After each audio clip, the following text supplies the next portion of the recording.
Hey guys.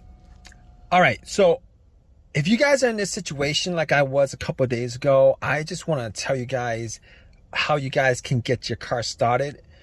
So basically this situation is a crank no start issue. So basically my car worked fine for the longest time. I had no issues whatsoever. Battery was good. Haven't had battery issues at all.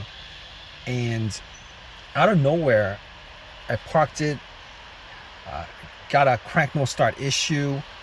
And the thing about it is, it drove fine the whole entire day, had no issues whatsoever.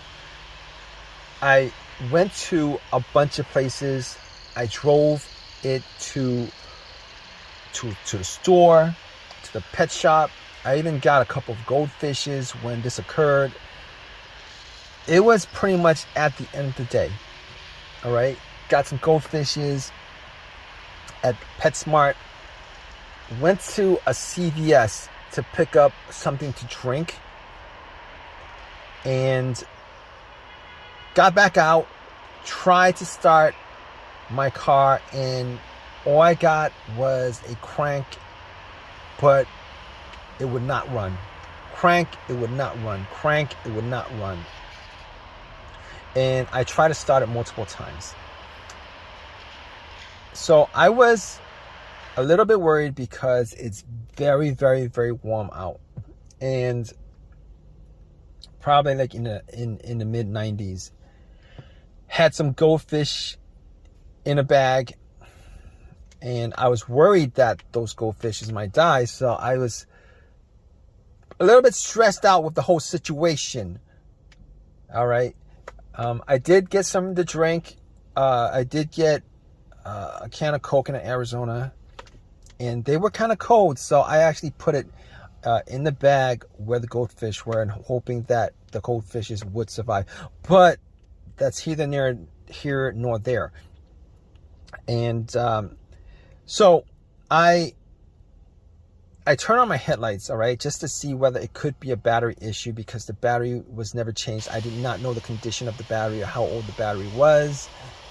Did not know the condition of the battery terminals, etc., etc. But I know that I didn't have any issues previous to this. I turned on my headlights, went out, checked. The headlights were very, very bright. The cranks were very, very strong. It wasn't like it was struggling to crank. It wasn't like it was struggling to crank at all. It was the cranks were very, very strong. All right. Now, knowing from previous experiences, if the battery's weak, I would normally get a weak crank. Like it would try to start, but it wouldn't.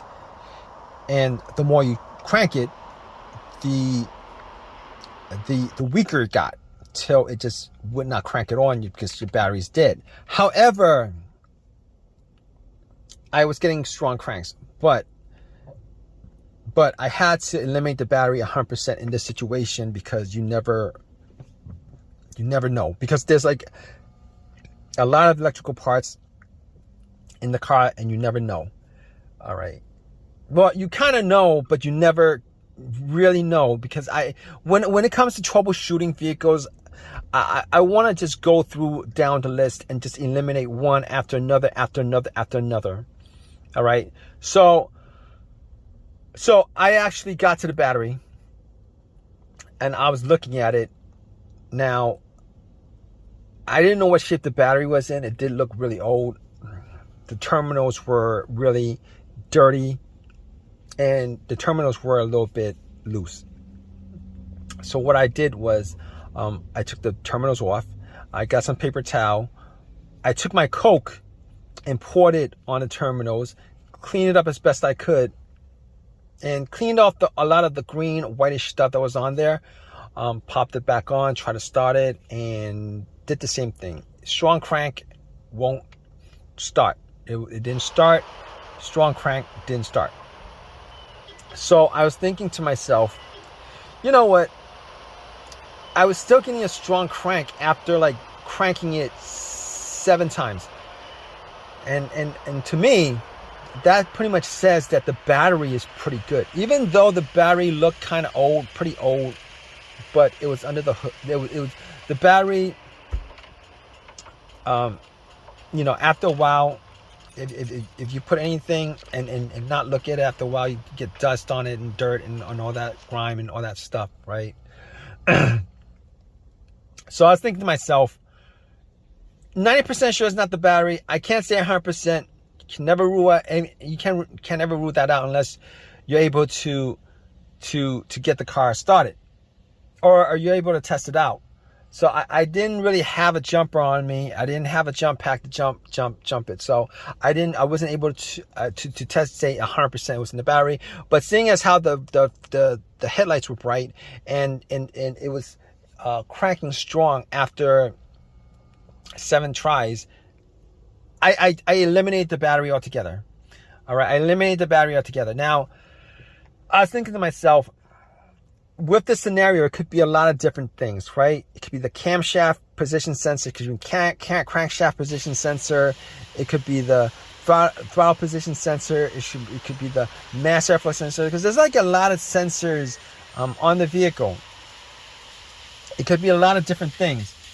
But here's how I was able to eliminate all those things. I was able to eliminate all those things because normally if any of those things were to cause the situation, there would be a check engine light. There would be a check engine light and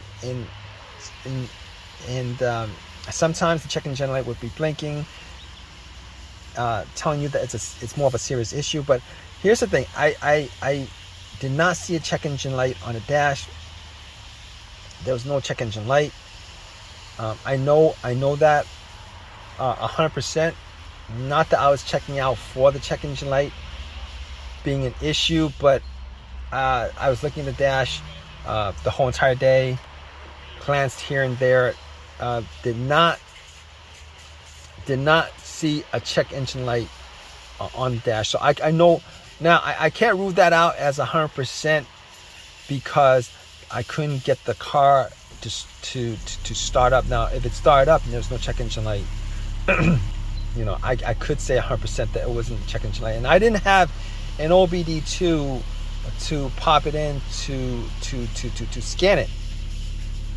Did not have an OBD2 to pop it in to scan it. However, I was going to rule that out because I was going through scenarios as best as I can because it was getting pretty warm and my goldfish, my goldfishes were gonna die. So I was like, all right. Should I call AAA? Maybe I could go back into CVS with the goldfish and put it in the fridge, you know. But you know, I was like 20 minutes into that, and I had to get something. I had to get something. Well, I was hoping that it was an easy fix. Get something. All right, so I was like thinking to myself, what else could it be besides this? All right. So I checked out the fuses. All right. Checked out the fuses, made sure that, you know, I didn't smell anything that was burnt. I didn't see anything kind of burning on the top of the fuses. And I looked at the fuses and everything looked good. Now, I didn't have a fuse tester to test it out, but just from eyesight, everything looked good. Smell test didn't look like anything burnt out. I did actually check a couple. I think I checked a couple of specific fuses. I'm not, but none of them looked like they were bad. All right. So at that point, I was thinking to myself, it could be the relays. It could be maybe the fuel pump relay, the fuel pump itself, the car's ECU that's the problem. And I got back into my car. You know, and I thought to myself, well, could it be the fuel pump? And I tried turning on the car to the on, try to turn on to the on position, right? The position before the crank. I was trying to turn it on to the on position before the crank a couple of times just to see if I could hear, just to see if I could hear. That really doesn't make any sense, but I tried to listen to the priming of the fuel pump. Now, the priming of the fuel pump will sound like a whizzing sound. All right, it would be a low hum whizzing sound because you can hear the motor just running. All right, it'll maybe run for like a second, maybe less than a second or two, whatever it is, and I was able to make out that it wasn't the fuel pump because I could hear the humming.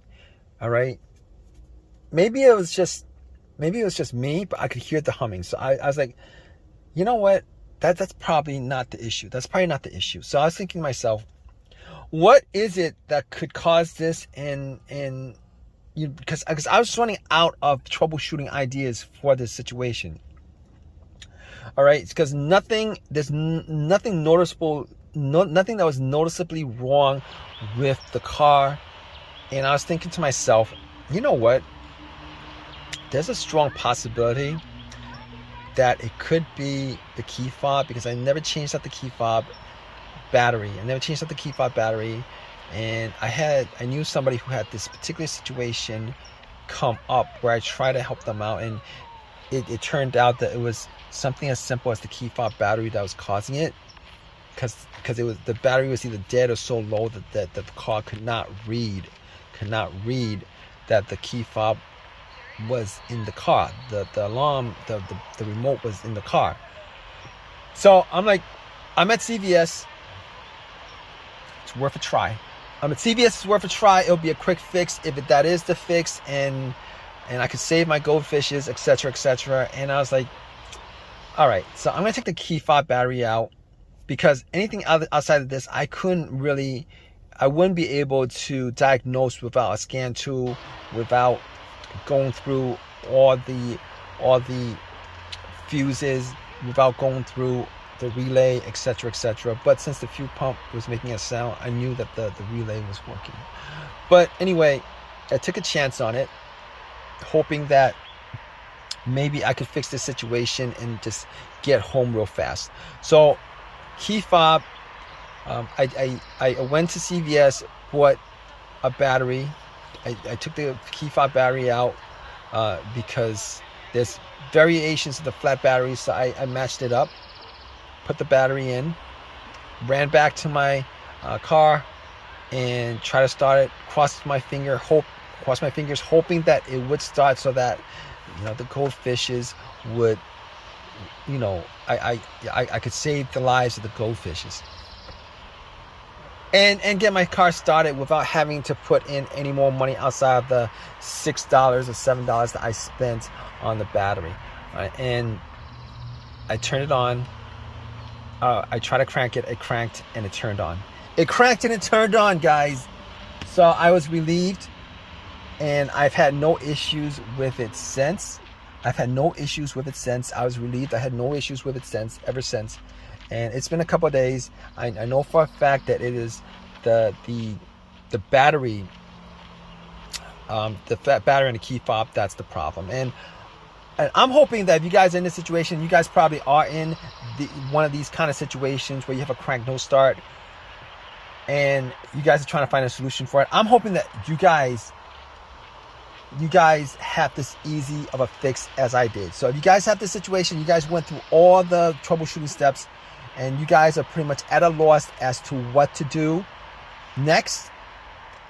All right, spend $6, get a brand new key fob battery. Take the key fob battery out of take the old key fob battery out of your remote, swap it out, and then try to start it. Hopefully you guys have as much as an easy fix as I did with my car. All right, hopefully that works out for you. If you guys have any comments, definitely leave a comment in the comment section. Please subscribe. Please give me a thumbs up. All that good stuff, right, guys?